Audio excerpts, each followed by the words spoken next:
Salut à tous, nouvelle journée qui démarre, c'est parti, petit déjeuner en fanfare, mais sans glucides.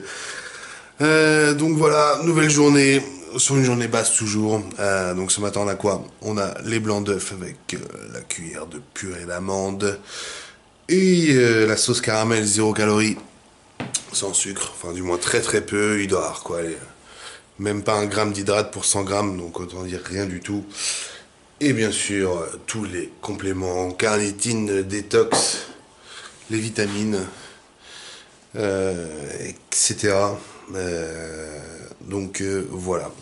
Nouvelle journée, pour l'instant la sèche avance plutôt bien. Il y a du soleil aujourd'hui, ça fait du bien. C'est toujours plus facile quand c'est comme ça. Ça met de meilleure humeur. Donc voilà. Aujourd'hui, là, tout à l'heure, j'ai mon kiné qui va venir ici pour directement me faire les massages. Ça va être le kiff. Ça va me faire trop du bien. Je pense que je vais en chier aussi pas mal. Parce que, mine de rien, il va falloir qu'il envoie un peu la sauce au niveau des groupes musculaires quand même. Donc ça va me faire douiller, mais en même temps ça va être vraiment le kiff. Donc je vous mets tout ça en vidéo en plus. Donc voilà, je mange tout ça, je me prépare, j'ai 2-3 trucs à faire, après le kiné arrive. Allez, c'est parti, on y va. Et voilà les gars, c'est parti pour la séance avec le kiné à la maison. Je peux pas vous dire son nom ni vous montrer sa tête, car déontologiquement avec ses collègues ça se fait pas en fait. Il a pas le droit d'inciter les gens à venir chez lui comme ça sur les réseaux et compagnie. Ce qui est un peu différent avec tous les copains que vous voyez aux États-Unis avec Stan et tout ça. Donc voilà, là on travaille un petit peu sur mon épaule droite en fait, au niveau des placements etc. pour que je recrute mieux mon pec droit et que je me tienne plus droit en fait, parce que j'ai tout le côté droit qui est un petit peu qui tangue un petit peu vers le bas, des petites douleurs hein, dans le dos comme tout le monde, les genoux etc. Donc on travaille là-dessus et sur la récupération aussi, parce qu'avec le volume d'entraînement plus le régime etc, les tensions musculaires sont quand même assez conséquentes, donc on travaille sur tout ça. Là en même temps voilà, on va faire un petit peu de compex pendant qu'on manipule le haut, un peu de complexe sur le bas, et on verra bien après tous les deux. Et ce que me dit du coup Monsieur X, à voir si on a le temps de faire un peu de cupping ou quoi que ce soit. Donc voilà, j'essaie de vous filmer un peu ça, même si c'est pas forcément pratique, mais j'essaie de vous transmettre un petit peu tout ce qu'on fait. Allez, c'est parti.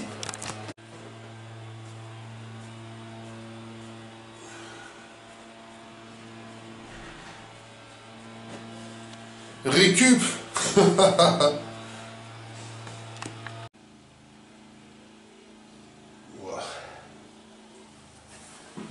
Votre cupping les amis, ça tire. Ouais voilà, et là du coup j'emmène la voiture chez le laveur American Car Wash. Donc on va bien voir comment elle ressort. Normalement elle va ressortir nickel. Les mecs vont bien s'en occuper. Là elle est vraiment dégueulasse donc je le fais pas tout seul. Vous savez, ils vont faire intérieur, extérieur, machin. Ils mettent de la cire dessus et compagnie. Donc c'est bien de le faire de temps en temps. Je viens pas tout le temps là parce que bien entendu autant le faire tout seul quand même. On n'est pas des flemmards quoi. Mais une fois de temps en temps pour vraiment bien nettoyer le truc et appliquer les bons produits pour que ça se salisse moins derrière. Donc, voilà. On va bien voir comment on va la récupérer. Donc voilà, en voiture, direction du coup la salle de sport. Donc aujourd'hui pour un training plutôt tranquille. Parce que normalement des fois le vendredi on s'entraîne pas. Là on va juste faire petit rappel en fait. Amener du sang juste sur les parties qu'il faut travailler un petit peu plus. Donc là je pense qu'on va faire un exo pour le haut de pec, un pour le bas. Du moins moi c'est là où ça pêche un petit peu, sur ces deux points là sur les pecs. Et donc sinon peut-être genre 2 exercices sur les cuisses, mais sur des séries comment dirais-je plus portées sur les temps en tension, sur l'isométrie, pour aller travailler plus en profondeur, ou sur la découpe, ou sur vraiment aller cibler le vaste externe. Donc voilà, pas une pas une, comment dirais-je, une grosse séance en éclatant un groupe musculaire avec une grosse charge de travail. Donc on garde quand même toujours cette intensité maximale bien sûr, mais avec un travail un petit peu différent et juste sur ces points là. Ça sert à rien là d'aller se mettre à l'échec vraiment aujourd'hui et aller se fatiguer en plus de ça mentalement. Surtout parce que psychologiquement, mine de rien, oh putain, le mec vient de caler en face de moi alors que je suis en plein dans les bouchons. Et on va se payer le feu rouge à cause de lui. Merci à lui. Donc, ouais, je parlais de la fatigue mentale. Du coup, ça a un réel impact, clairement. C'est demain, si on est crevé mentalement, avoir un volume d'entraînement bien trop élevé, pour progresser, ça sert strictement à rien. Donc voilà, là c'est pour ça, arrivé à un certain niveau, on peut se permettre de s'entraîner tous les jours, même si là, il y a une phase où, comme aujourd'hui, on va s'entraîner beaucoup plus cool, on va dire, en termes de volume d'entraînement. Et puis en plus, c'est parce que c'est une phase où je prépare une compétition. Dans une phase plus prise de masse, je m'entraînerai pas du tout, parce qu'il me faut un maximum de récupération, etc. Donc voilà, après c'est vrai que moi je le conseille vraiment pas aux gens qui débutent, qui n'ont pas encore bâti vraiment des gros physiques, etc., d'aller s'entraîner tous les jours.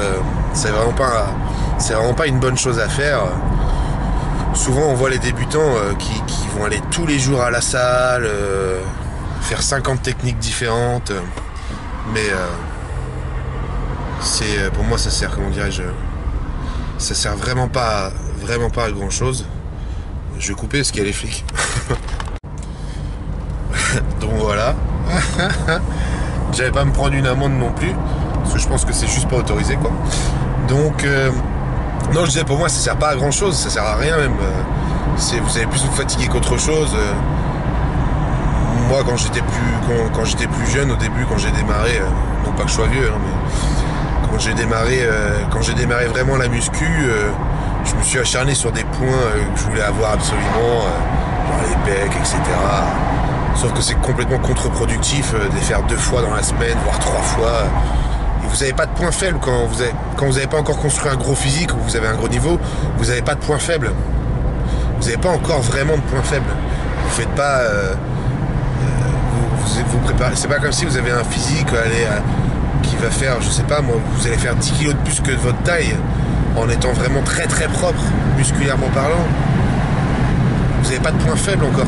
Il y a tout à faire, donc il est trop tôt pour aller bastonner des points faibles, pour moi en tout cas, et vraiment se concentrer sur les entraînements plus basiques, pas essayer d'aller chercher des techniques dans tous les sens. Moi je vois souvent des jeunes dans les salles ou des débutants qui ont des techniques d'entraînement et des trainings mais 10 fois plus élaborés que le mien, quoi. Et ça me fait un peu halluciner, quoi, des fois, parce que je vois pas comment leur physique il peut répondre à ça, quoi, et au volume de travail qu'ils se mettent. Enfin, du moins dans un objectif de se construire un physique, c'est-à-dire de croître musculairement, d'anaboliser, etc. Après, si c'est juste pour une performance donnée, pour de l'endurance, je sais pas, du triathlon, du crossfit, j'en sais rien, ouais, ça peut être utile en termes de préparation physique, mais pour se bâtir un physique, certainement pas, quoi. Donc n'en faites pas trop. Faites juste ce qu'il faut. C'est-à-dire, entraînez-vous sur des choses plus basiques. Entraînez-vous, comment dirais-je, moins souvent dans la semaine. Mais quand vous y êtes, donnez tout ce que vous avez, quoi. Donnez vraiment tout. Arrachez-vous jusqu'aux tripes, jusqu'à plus en pouvoir. Et voilà comment ça fonctionne. Voilà comment on se bâtit un gros physique. Il y a pas de secret. C'est pas en faisant 3000 entraînements par semaine et en plus de ça, des intensités des fois qui sont pas énormes, des trainings du coup qui servent strictement à rien parce qu'on est crevé et le muscle répond pas comme il faut, il a même pas eu le temps de récupérer. Donc voilà, réduisez votre volume de travail, mais augmentez votre intensité. Faites-la monter au maximum et récupérez correctement et alimentez-vous bien. Et vous allez voir, c'est grâce à ça que vous allez vraiment vous construire un bon physique. Donc voilà. On va arriver à la salle, donc je vous laisse et je vous reprends de suite. Et voilà, du coup on démarre avec la presse chest press inclinée. Alors, on s'échauffe tranquillement. Donc c'est pareil, on va faire les 4 séries SP un peu, où je pense qu'on va faire du rest pause. Vous allez voir ça sur 4x5.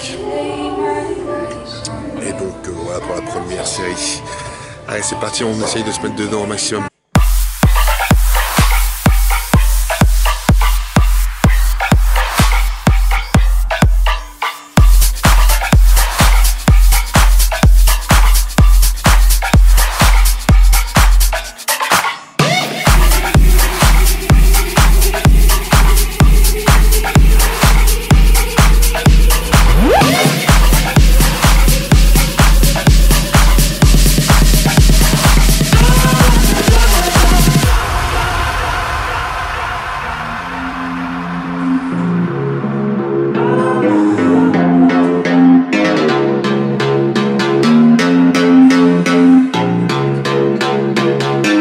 With my love, my love, my love, my love.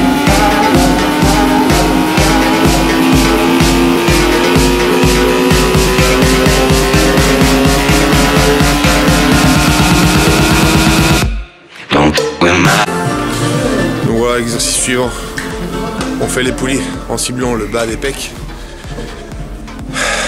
Avec 5 secondes de poussée donc sur la phase concentrique. Sur les 5 premières et les 5 dernières sur un rythme normal, on va dire.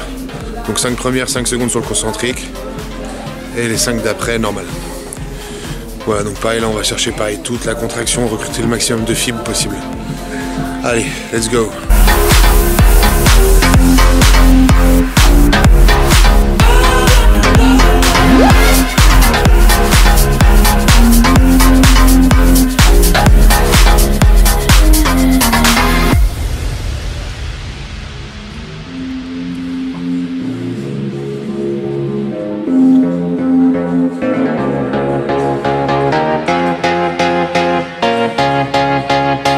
Don't with my love, that heart is so cold, all over my own. I don't wanna know that, babe. Don't with my love, I told her she knows. Take aim and reload. I don't wanna know that, babe. Don't with my love, that heart is so cold, all over my own. I don't wanna know that, babe. Bon voilà, là on passe un peu de presse. On fait sur une série de 20 en contrôlant bien. Même principe qu'on fait sur les pecs. On reste sur ce même principe là mais sur les quads.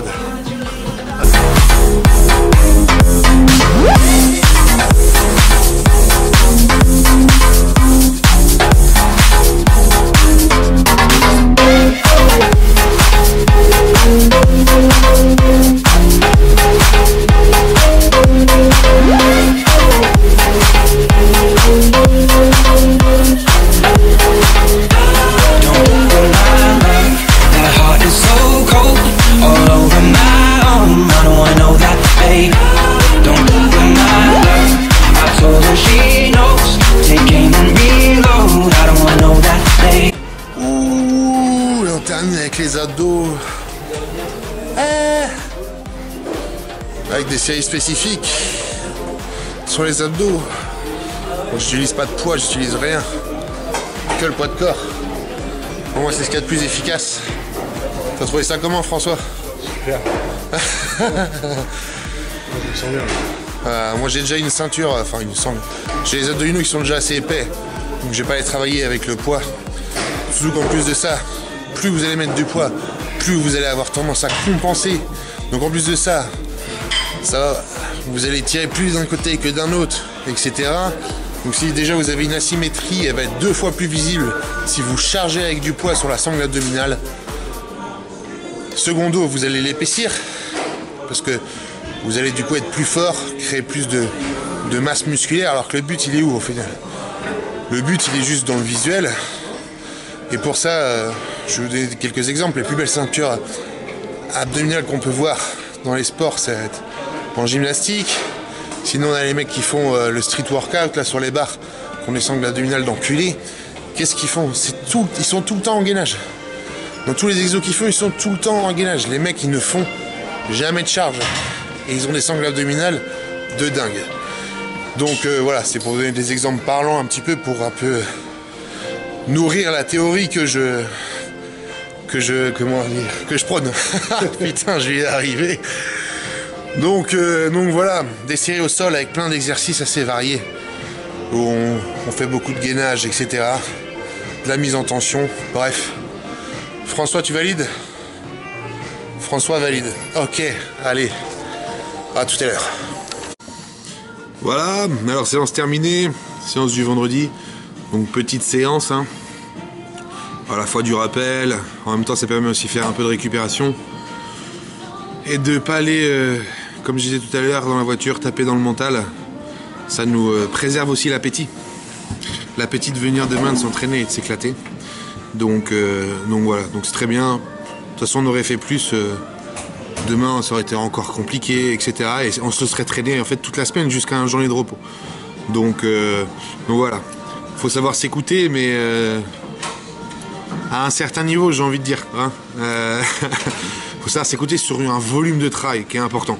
Faut pas savoir s'écouter pendant une séance, du moins sur l'intensité, mais en termes de volume de travail, il y a un moment il faut aussi savoir comment on va répondre, est-ce que ça va suivre, etc. Et si on n'est pas juste dans le surentraînement, quoi. Donc je pense qu'aujourd'hui on était juste pile poil dans ce qu'il fallait. Et comme ça demain on va repartir encore plus fort. Et demain on s'éclate les bras. En plus la dernière fois qu'on les a bossés ensemble, on les a vraiment défoncés. On a tous les deux bien progressé, donc on a bien envie de les faire. Donc tout est réuni pour continuer et aller encore plus fort. Voilà aussi l'utilité de cette séance. Allez, François, salut, à demain. À demain. Et nous à tout de suite. Allez. Et voilà, c'est l'heure du repas post-training. Qu'est-ce qu'il est bon celui-là, oh là là. Alors, on a quoi de bon ce soir? Donc pareil, viande rouge, sauf que là, voilà, c'est pas du steak haché, 5% c'est de la viande maigre, hein, bien saignante, bien bonne, avec des frites de pommes de terre que j'ai fait au four, et une petite fondue de poireaux. Parfait, le poireau c'est très bien, c'est plein de fibres en plus. Et la viande maigre comme ça c'est très bien aussi, c'est même mieux que la plupart des steaks hachés 5% que vous achetez. Pourquoi? Parce que les steaks hachés 5%, à part si c'est chez le boucher, les bons steaks hachés qui sont faits à base vraiment de bons morceaux de viande maigre, dans le commerce, les 5% qui coûtent pas très cher, le souci c'est que dedans il y a beaucoup d'abats, etc. Alors certes, il y a 5% de matière grasse, mais à côté, le taux de protéines et la qualité des protéines n'est pas très très bon. Parce que ça va être un peu du déchet de viande aussi quand même. Donc certes pas gras, mais c'est du déchet quand même. Donc c'est pas le taux de protéines et la qualité en fait n'est pas aussi bonne. Donc c'est très très bien. Ou sinon faites-vous des hachés vous-même ou chez le boucher ou des bons hachés de qualité. Ou sinon voilà de la viande maigre comme ça. Et donc toujours la salade. Je me dépêche parce que j'ai envie de l'éclater celui-là. Allez, à tout à l'heure. Et voilà, c'est parti pour the last meal, dernier repas. Donc le fameux poisson, toujours là celui-ci, il nous lâche pas. Jusqu'au bout. Avec du coup mes noix de cajou. Je vais manger ça tranquillement et pouvoir aller me coucher. Je suis bien crevé en plus, donc ça tombe bien. Une bonne nuit de récupération avant de remettre encore une journée de plus au compteur, de préparation. Et une journée à fond les ballons. Parce que maintenant c'est comme ça, c'est les dernières lignes droites, il faut y aller à bloc. Et rien lâcher. Donc voilà. J'espère que cette vidéo vous a plu. Merci encore une fois d'avoir suivi et de continuer à me suivre. N'hésitez pas surtout à partager si en tout cas ça vous plaît, etc. À mettre un petit like et tout ce qui s'ensuit. N'oubliez pas, pareil, hein, toujours les commentaires. Moi je suis là pour les lire et puis pour répondre tant que possible. Donc que ce soit pareil, hein, pour critiquer, même pour me donner de nouvelles idées et quoi que ce soit. Je suis preneur. Donc voilà, merci à tous et à très vite. Et n'oubliez pas, l'important, c'est l'essentiel.